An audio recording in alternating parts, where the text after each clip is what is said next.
On va commencer très rapidement par un très beau cadeau. Un cadeau de la Terre et un cadeau offert par Jean-Pierre Gou, que j'accueille.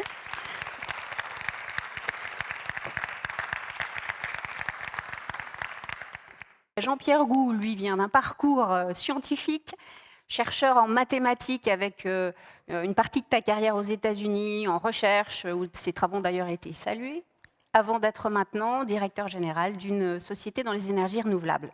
Mais vous le connaissez peut-être beaucoup plus pour une autre facette, plus publique, puisqu'il est l'auteur d'une saga, Siècle bleu. Alors, il est à la croisée de beaucoup de chemins, c'est à la fois un thriller écologique, mais je ne vous en dis pas plus. Vous trouvez le premier tome dehors, et le deuxième, justement, il est en plein boom, puisqu'il est en train de le sortir.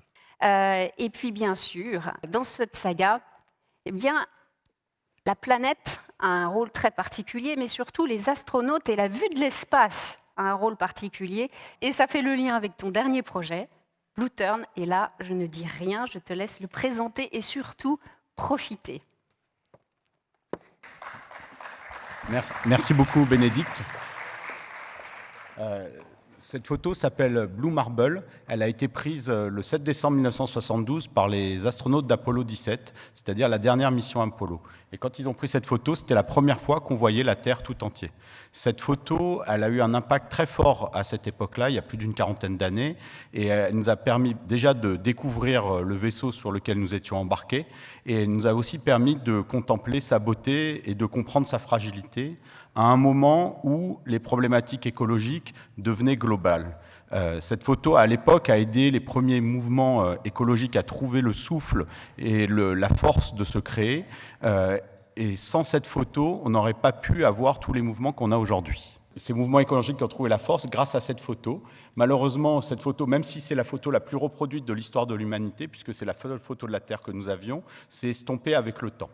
Alors pas pour tout le monde, puisqu'il y a 500 astronautes qui ont eu la chance de partir dans l'espace, et il y a une bonne moitié d'entre eux qui sont tombés complètement amoureux de la Terre, de façon indélébile, quand ils sont passés dans l'espace. Cet effet s'appelle l'overview effect, et il est lié à la combinaison de l'apesanteur, de l'exposition à la beauté grand large de la Terre, au silence, et aussi à la peur qui les habite quand ils sont dans l'espace. Ça fait plus de 20 ans que j'essaye de recréer cet overview effect pour pouvoir le partager à tous, sans avoir envoyé tout le monde dans l'espace.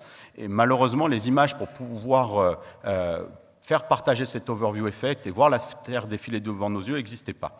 C'est chose possible depuis peu, grâce à un satellite de la NASA qui s'appelle Discover et qui est situé à 1,5 million de kilomètres de la Terre. Donc, quand vous regardez le ciel, quand vous regardez le Soleil, sur l'axe Terre-Soleil, à 1 500 000 km, vous avez un tout petit satellite qui a une caméra, et ce satellite, c'est le plus beau cadeau qui a été fait dans l'histoire de l'humanité. Malheureusement, ce satellite ne prenait que quelques photos de la Terre par jour, et ces photos n'étaient pas en mouvement et ne créaient pas l'émotion de l'overview effect que les astronautes avaient éprouvé.